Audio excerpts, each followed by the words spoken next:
नमस्कार, मैं हूं आशुतोष और आप देख रहे हैं सत्य हिंदी। सत्य हिंदी के विशेष कार्यक्रम राजेश के अर्थराज में आपका स्वागत है। यह हमारा वो कार्यक्रम है जिसमें हम देश की अर्थव्यवस्था के बारे में चर्चा करते हैं, जानने की कोशिश करते हैं कि देश की अर्थव्यवस्था का स्वास्थ्य कैसा है, इसकी स्थिति कैसी है और देश के ऊपर इसका क्या असर पड़ रहा है। देश में अनएम्प्लॉयमेंट कितनी है, बेरोजगारी कितनी बड़ी है, महंगाई कितनी बड़ी है, या वाकई में देश में या देश की अर्थव्यवस्था बेहतर हुई है। और यह बातचीत करते हैं द हिंदुस्तान टाइम्स के पूर्व कार्यकारी संपादक और पीटीआई के पूर्व संपादक राजेश महापात्रा से। राजेश, आपका बहुत बहुत स्वागत है। आज दरअसल हम चर्चा करेंगे क्रूड ऑयल को लेकर, पेट्रोल डीजल के दामों को लेकर, और ये जानने की कोशिश करेंगे कि जब अंतर्राष्ट्रीय मार्केट में पेट्रोल और डीजल के दाम यानी क्रूड ऑयल के दाम 100 के पार निकल गए, 120 130 तक हो गए थे ईरान युद्ध की वजह से, तब देश के अंदर पेट्रोल डीजल के दाम बढ़े। लेकिन अब जब क्रूड ऑयल के दाम $100 प्रति बैरल से कम हो गया है, तब भी इस देश के अंदर पेट्रोल डीजल के दामों में कोई कमी नहीं की गई है। और पहले यह तर्क दिया जा रहा था कि दरअसल भारत की जो तेल कंपनियां हैं वो जबरदस्त तरीके से घाटे में जा रही थी। घाटे में युद्ध के बाद से जिस तरीके से पेट्रोल डीजल के दामों में नहीं बढ़ाया गया था कुछ समय के लिए और बाद में उसको बढ़ोतरी ये तर्क देके किया गया था कि दरअसल बहुत घाटे में है, उनको संभालना बहुत जरूरी है। तो आज दरअसल हम राजेश से बात करेंगे, क्या कुछ है, तेल कंपनियां वाकई में घाटे में थी या ये कुछ सरकार का एक तर्क है। और अभी जब अंतर्राष्ट्रीय मार्केट में कच्चे तेल के दामों में घटोतरी हुई है, तब हमारे देश के अंदर दाम क्यों नहीं बढ़। राजेश, आपका बहुत बहुत स्वागत है। तो बातचीत शुरू करने के पहले एक बार हम अपने दर्शकों को ग्राफिक्स के माध्यम से बता देते हैं कि पिछले 3 सालों के अंदर जो अंतर्राष्ट्रीय मार्केट है उसमें जो क्रूड ऑयल के दाम थे वो क्या थे। 2023 में 82.5 यानी $42.5 प्रति बैरल कच्चा तेल अंतरराष्ट्रीय मार्केट में बिक रहा था औसतन। 2024 में $80.5 प्रति बैरल, 2025 में $69.1 प्रति बैरल, और 2026 में जाहिर सी बात है फरवरी 28 को जो अंतरराष्ट्रीय संकट पैदा हुआ, ईरान युद्ध हुआ, उसकी वजह से अब तक औसतन $92.5 प्रति बैरल तेल बिक रहा है। और अगर हम पिछले 3 साल का हिसाब निकाल के लोगों के सामने रखें कि जो भारत की कंपनियां हैं उनको कितना मुनाफा या घाटा हो रहा था, तो इंडियन ऑयल को पिछले 3 सालों में जो हर साल का जोड़ के हमने जो कुल एक हिसाब लगाया है वो है 89,383 करोड़। भारत पेट्रोलियम को 63,251 करोड़, हिंदुस्तान पेट्रोलियम को 39,234 करोड़, ओएनजीसी को 1,09,030 करोड़ रुपए, गेल को 27,117 करोड़। तो कुल मुनाफा इन पांचों कंपनियों का अगर मिला लें, हम पांचों कंपनियों का मिलाएं, तो ये तकरीबन बैठता है 3,88,015 करोड़ रुपए। यानी पिछले 3 सालों में इन 5 कंपनियों ने 3,28,015 करोड़ रुपए का मुनाफा कमाया है। तो अगर कुछ पैसा अगर जनता को मिल जाता तो क्या ये कंपनियां को थोड़ा नुकसान हो जाता तो क्या होता, जनता को तो फायदा होता। लेकिन राजेश से जानने की कोशिश करेंगे। राजेश, बताया ये जो अंतरराष्ट्रीय मार्केट पे तो अब तो क्रूड ऑयल के दाम कम हुए हैं। देखिए, अभी अंतरराष्ट्रीय मार्केट में जो क्रूड ऑयल के दाम जो है वो $75-76 प्रति बैरल पे आ गया है। और अब सवाल उठता है और सबके बीच में, सबके मन में यही आशा है कि क्या अब सरकार जो पेट्रोल और डीजल के जो रेट बढ़ाए थे उनको वापस कर लेना चाहिए या नहीं है। अलग अलग लोगों का अलग अलग मत है। हम उन लोगों के मत से सहमत है जो कहते हैं कि सरकार को अपने प्राइस हाइक को रोल बैक कर लेना चाहिए, और उसके 2 कारण हैं। एक तो ये जनहित में होगा, आम आदमी के ऊपर जो भार है, जो बोझ है, वो थोड़ा कम होगा, और दूसरा अर्थव्यवस्था के, अर्थनीति को जो संभालने के लिए जो चाहिए, अभी जिस तरह का हमें रणनीति अपनाना चाहिए, उसके लिए भी सबसे बड़ी इंपॉर्टेंट जो चीज है, हमको इन्फ्लेशन को यानी कि महंगाई के दर को आगे बढ़ने से रोकना है, और उसके लिए भी अच्छा होगा। इसके बारे में हम बाद में बात करेंगे, लेकिन पहले जो आपने आंकड़े दिखाए, मैं आपको ये बता दूं, ये जो प्रॉफिट के आंकड़े आप दिखा रहे हैं पिछले 3 साल के, ये केवल स्टैंडअलोन ऑपरेशंस की हैं। ये जितने जो 5 टॉप कंपनीज आपने दिखाए, Indian oil, Bharat petroleum, Hindustan petroleum, ONGC और गेल, इनके अलग अलग सब्सिडियरी बिजनेसेस भी है, उनके अलग मुनाफा है। ये तो बस स्टैंडअलोन ऑपरेशंस का मुनाफा 3,30,000 करोड़ सिर्फ 5 कंपनी के पीएसयूज के हैं, और भी कुछ पीएसयूज में है, हम इसी पर रहते हैं अभी। और ये जो मुनाफा है, ये वो आंकड़ा मैं आपको बता रहा हूं, ये मुनाफा का फिगर सरकार को और शेयर होल्डर्स को डिविडेंड देने के बाद है। आपको तो पता है कि oil company, PSU oil company जो होते हैं, वो जबरदस्त डिविडेंड देते हैं। लगभग इस जो ये 3,40,000 करोड़ है, इसके साथ आप लगभग और 50-60,000 करोड़ ऐड कर सकते हैं जो सरकार को और शेयर होल्डर्स को डिविडेंड में दिया है कंपनियों ने। यानी कि लगभग 4 lakh crore profit plus dividend pay out रहा है इन कंपनियों का। अब आप देखिए कि सब लोग कहते हैं कि कच्चा तेल का भाव बढ़ गया तो हमारे जो ऑयल कंपनी है उनको घाटा होने लगा, क्योंकि सरकार, बंगाल में निर्वाचन हो रहा था तो रेट बढ़ाई नहीं, और उसके बाद रेट बढ़ाई तो उससे भी पूरा भरपाई नहीं हो पाई है। लेकिन अभी तक ऑफिशियली कोई पब्लिक सेक्टर ऑयल कंपनी का कोई स्पोक्सपर्सन या कोई चीफ एग्जीक्यूटिव, एमडी, चेयरमैन, किसी ने नहीं बोला है औपचारिक रूप में कि हमारी अंडर रिकवरीज क्या है। ये अनौपचारिक रूप से मीडिया में बात निकालते हैं कि 1 लाख करोड़ हमारे अंडर रिकवरी है। जैसे क्रूड ऑयल का प्राइस कम होने लगा और लोगों ने कहा कि भाई अब तो आप जो पैसा बढ़ाए थे उसको कम कर दो, आप अचानक कल परसों में देखे होंगे कई सारे अखबारों में ये खबर छपने लगी, क्यों मुश्किल होगी ऑयल कंपनी को अभी प्राइस हाइक को रोल बैक करना। ये एक तरह से एक ओपिनियन और नैरेटिव क्रिएट किया जा रहा है। मैं सोचता हूं कि ये गलत नैरेटिव है, ये गलत है। क्यों? पहली बात ये है कि ये जो आपने 2025-26 का मुनाफा दिखाया, लगभग 5 कंपनी को ले तो 1,20,000 करोड़ उनके मुनाफे थे, और 2025-26 में देखिए मार्च महीने में तो इनको पैसा ज्यादा देना पड़ा है, तो एक एवरेज जो कह सकते हैं $70 पर बैरल में इन्होंने ये प्रॉफिट बनाया है। अब उस समय सरकार की तरफ से 10% एक्साइज ड्यूटी तो हटा नहीं था, तो आज वो हटा हुआ है। तो अगर उसको हम जोड़ देते हैं तो यानी कि अगर कच्चा तेल का भाव $80 प्रति बैरल एवरेज करता है तो इस साल में ये सारे कंपनीज को कोई घाटे का डर नहीं है। पहला बात तो ये मैं कह लेता हूं। और अगर घाटा होता भी है तो थोड़े बहुत कुल मिला के सारे लोगों का मिलाकर 20-30,000 करोड़ से ज्यादा घाटा नहीं होगा। जहां 1,20,000 करोड़ आप पिछले बार बनाए थे, तो उसमें अगर 10-12 हजार करोड़ कम हो जाता है मुनाफा तो कोई बड़ी बात नहीं है। ऐसा कोई आपका नया निवेश नहीं रुक रहा है आपके। नंबर 1। नंबर 2, हमने ये ऑयल कंपनीज जो पीएसयू कंपनीज हमने बनाए क्यों, और इनको हमने मोनोपोली क्यों दे रखा है? इसलिए कि ये केवल प्रॉफिट बनाना इनका काम नहीं है, इन्हें जनहित में काम करना भी इनका काम है। तो जनहित में ये कब काम में आएंगे? ऐसे ही क्राइसिस सिचुएशन में आएंगे जबकि ये अपना कुछ मुनाफा फॉरगो करने के लिए तैयार हो जाए।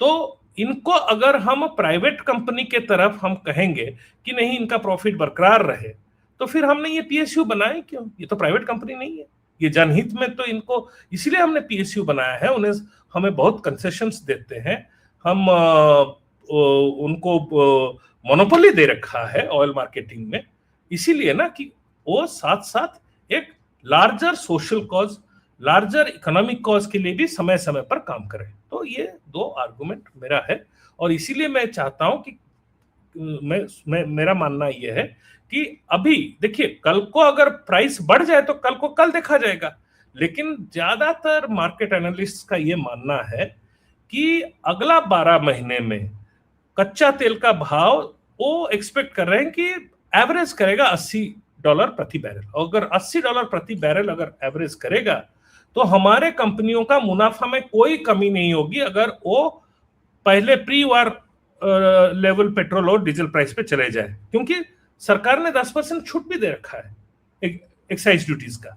तो इसीलिए अभी एक तो आम आदमी के ऊपर जो बोझ आपने डाला है उस बोझ को हटाइए, और अगर इस बोझ को नहीं हटाता है तो आम आदमी के ऊपर और बोझ आएगा अलग तरह से, ना केवल आम आदमी के लिए ऊपर आएगा और इकोनॉमी के ऊपर आएगा। वो इस ऐसे कि अगर आपने इसको अभी नहीं किया, क्योंकि अभी तक हमने पेट्रोल डीजल प्राइस जो आपने लगभग 8% के करीब करीब बढ़ा दिया, उसका इंपैक्ट हमने सारे सेक्टर्स में देखा नहीं अभी तक। हमें पता है एफएमसीजी सेक्टर वगैरह वगैरह ने 8 से 10% अपने प्राइसेस बढ़ा लिए। हाँ, और प्राइसेस कैसे बढ़ाते हैं आपको पता है, 500 ग्राम का बिस्किट पैकेट होता है तो उसको वही प्राइस रखते हैं, लेकिन उसमें वजन 450 कर देते हैं। वो तरीका होता है लोगों का बढ़ाने का। तो ऑलरेडी जो आम आदमी है वो हर अपना जो रोजाना जो खरीदारी करता है उन चीजों का दर तो उसको 8 से 10% ज्यादा देना पड़ रहा है। लेकिन और बहुत सारे एरिया में, इलेक्ट्रिसिटी कंजम्पशन से लेकर ट्रांसपोर्टेशन कॉस्ट से लेकर और बहुत सारे क्षेत्र में ये जो हायर डीजल और पेट्रोल प्राइसेस ये अभी तक चैनलाइज नहीं हुए हैं। वो समय लगता है, हमेशा 2 से 3 महीना लगता है। तो 2 से 3 महीने में आप जो अभी कंज्यूमर प्राइस इन्फ्लेशन जो 4% देख रहे हैं, होलसेल प्राइस इंडेक्स याद रखिए लेटेस्ट डेटा है कि 10% के आसपास पहुंच गया, तो ये 4% से बढ़कर 6, 6.5, 7% तक जल्दी पहुंच जाएगा अगर हम पेट्रोल और डीजल प्राइस हाइक को रिवर्स ना करते हैं तो। और अगर ये 6-7% पर पहुंच जाता है तो होता क्या है, एक तो महंगाई से आम आदमी को जो घाटा होता है, उसके साथ साथ रिजर्व बैंक ऑफ इंडिया जो है उसके ऊपर वो दबाव में आ जाता है कि इंटरेस्ट रेट बढ़ाना है। और अगर इंटरेस्ट रेट बढ़ता है तो इन्वेस्टर के लिए, इन्वेस्टमेंट के लिए एक डिसइंसेंटिव बन जाता है। तो उससे क्या होता है, हमारे आर्थिक अभिवृद्धि के ऊपर प्रभाव पड़ता है, यानी कि हमारे जीडीपी ग्रोथ सीधे सीधे इसके प्रभाव में आ जाता है। और जिस समय हमारे बेरोजगारी का समस्या इतना चढ़ा हुआ है, हमें जीडीपी हमारा ग्रोथ अच्छे से अच्छे होना चाहिए, उस समय हम ये रिस्क नहीं ले सकते। एक ये कारण है। तो इसीलिए हम अगर जितना जल्दी कोशिश करें, ये जो प्राइस हाइक हमने 8% का किया, लगभग 10 रुपए, 8 से 10 रुपए कर लिया पेट्रोल और डीजल में, उसको वापस कर ले तो एक आगे को महंगाई का दर के ऊपर एक थोड़ा सा हमारे कंट्रोल आएगा। और ये अभी करना इसलिए जरूरी है क्योंकि इस बार मानसून बड़ा खराब हो रहा है। जैसे आप अभी थोड़ी देर पहले मेरे से पूछ रहे थे, आप भुवनेश्वर में हो, बारिश हो रहा है क्या? नहीं, भुवनेश्वर में इस समय जिस तरह से बारिश होना था वो इस तरह से नहीं हो रहा है, क्योंकि वो मोमेंटम नहीं बन रहा है। आ रहा है, थोड़ी देर के लिए बारिश हो रहा है, बंद हो रहा है। और सबसे बड़ी बात है कि जो हमारे ब्रेड बास्केट है, पंजाब, हरियाणा, वेस्टर्न यूपी, वहां पे इस बार बहुत जबरदस्त डेफिशिएंट मानसून का आशंका की जा रही है। अगर मानसून खराब हुआ, कृषि उत्पादन कम हुआ, तो क्या होगा, अक्टूबर नवंबर आते आते आपका फूड इन्फ्लेशन भी बढ़ने लग जाएगा। तो अगर एक तरफ पेट्रोल डीजल का हायर प्राइसेस का इंपैक्ट प्ले आउट कर रहा होगा फुल, और फूड इन्फ्लेशन बढ़ने लग जाएगा, तो हम एक बड़ा महंगाई का क्राइसिस में आ जाएंगे। इसीलिए अच्छी बात यह है कि इसी समय हम पेट्रोल डीजल का दाम जो बढ़ाए थे उसको वापस ले लें, उससे कृषि उत्पादन के ऊपर भी होगा। देखिए राजेश, हम उम्मीद करते हैं कि सरकार में बड़े समझदार अर्थशास्त्री होंगे, जो बात आप कह रहे हैं वो उस बारे में विचार कर रहे होंगे, और उम्मीद कर सकते हैं कि पेट्रोल डीजल के दाम वाकई में कम होंगे। लेकिन एक बड़ी इंटरेस्टिंग बात मैं आपको बताऊं, मैं पिछले कई दिनों से मैं कोचीन के आसपास के इलाकों में हूँ, तो मुझे 2 किलोमीटर चलना था, तो मैंने एक ऑटो लिया। तो ऑटो वाले की जो मशीन थी वो 45 रुपए दिखा रही थी। मैंने कहा ये 45 रुपए लो। बोले नहीं साहब 45 तो नहीं काम चलेगा, 60 रुपए। मैंने कहा क्यों? बोले हमारा दाम तो बढ़ाया नहीं है, हमको तो सरकार को बढ़ाना चाहिए था। तो वो जो दाम 45 था वो 60 रुपए उसने मुझसे लिए, और ऑफिशियली उसको 45 से लेना चाहिए, लेकिन उसने कहा भैया मैं क्या करूं, पेट्रोल डीजल के दाम बढ़ गए, मैं अफोर्ड नहीं कर सकता। तो जो बात आप बिल्कुल कह रहे हैं बिल्कुल सही है।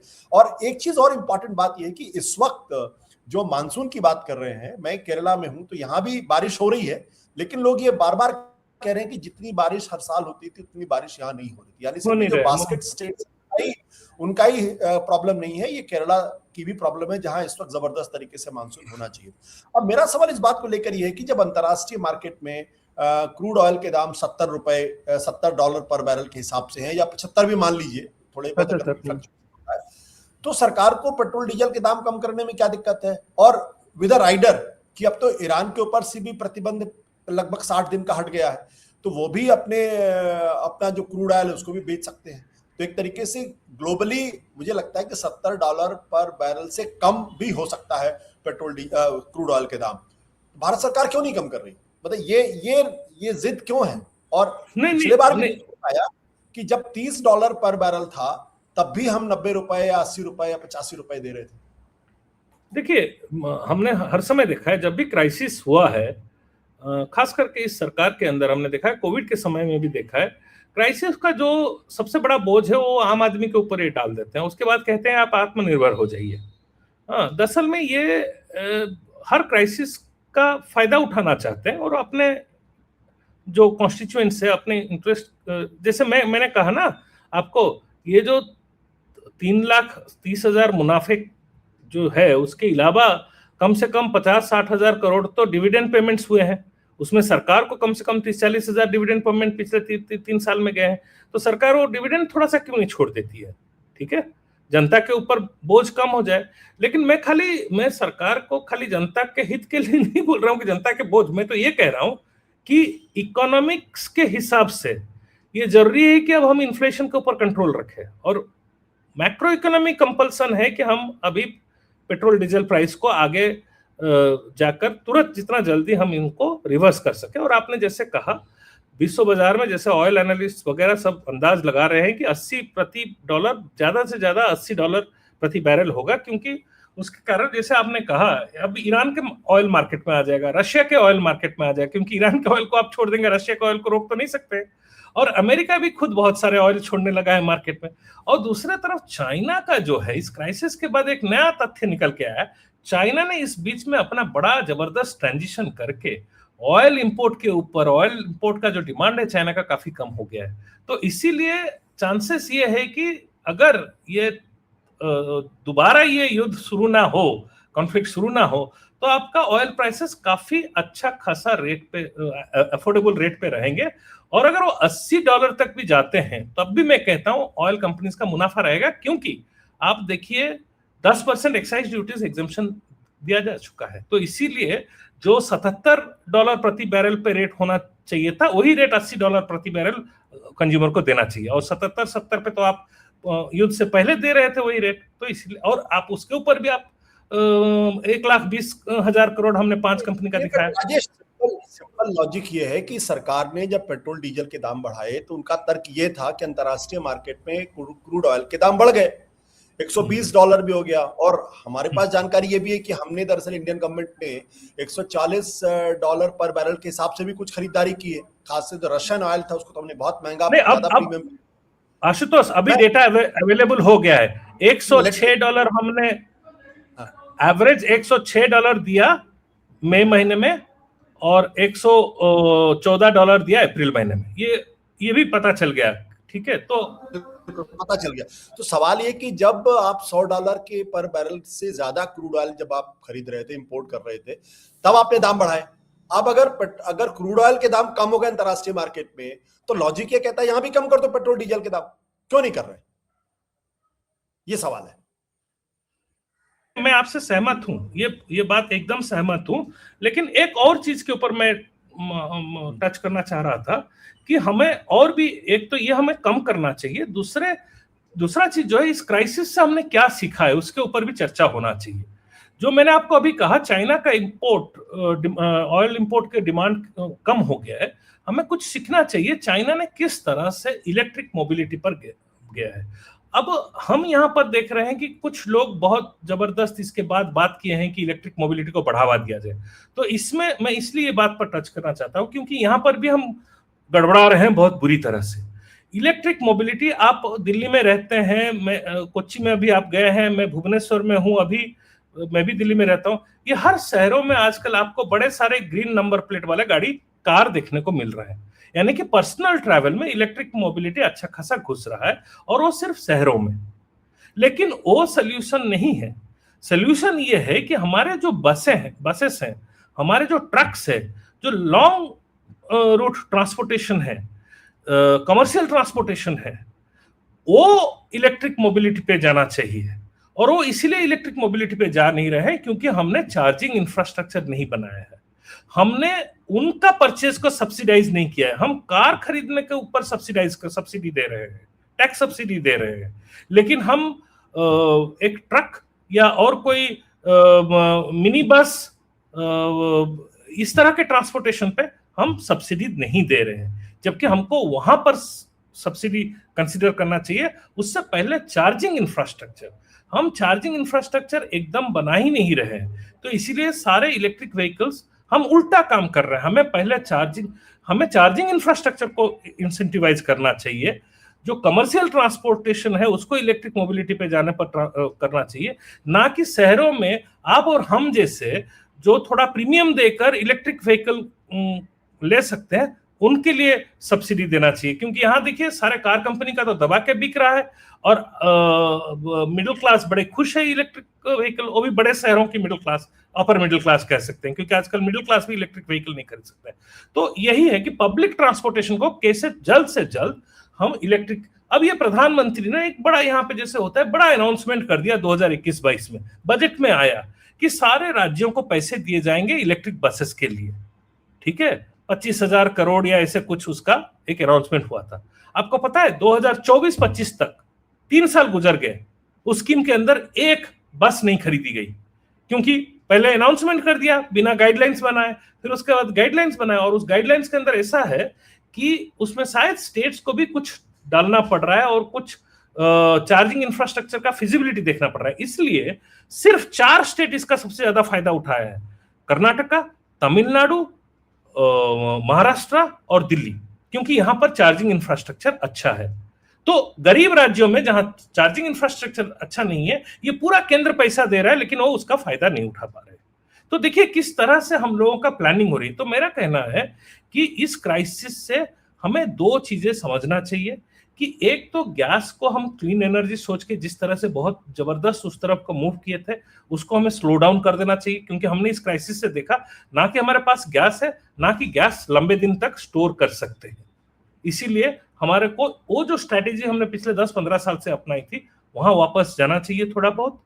दूसरा जो है, हम इलेक्ट्रिक मोबिलिटी और इलेक्ट्रिक अप्लायंसेस, जैसे घरों में एलपीजी वगैरह की जगह अगर हमारा वो खर्चा बराबर बैठता है एक इलेक्ट्रिक कुकर के साथ, सरकार एक लार्ज स्केल पे गरीबों के लिए खास करके इलेक्ट्रिक जो कुकर्स होते हैं, कुक स्टोव्स होते हैं, वो मैसिव स्केल पे बहुत आसानी से बनाया जा सकता है। अगला 2 साल के अंदर अंदर आपने जैसे एक समय में मुहिम छेड़ा था कि कोयले के चूल्हे और लकड़ी के चूल्हे से गैस सिलेंडर यूज करिए, तो उससे एक बहुत बढ़िया आउटकम आया कि भाई पर्यावरण अच्छा हुआ, लोगों की बीमारी कम हुई, खास करके गरीब श्रेणी के लोग। अब वो समय आया है कि इनको आप इलेक्ट्रिक इंडक्शन कुकर के तरफ करिए, और ये पूरा को पूरा सरकार को जिम्मेदारी लेना चाहिए। और ये सारे चीज एक अच्छे रणनीति के तहत 2 से 3 साल के अंदर हो सकता है, ताकि 3 साल में अगर ऐसी कोई क्राइसिस आती है तो हमें वैसे नहीं झटका लगेगा जैसे इस बार लगा।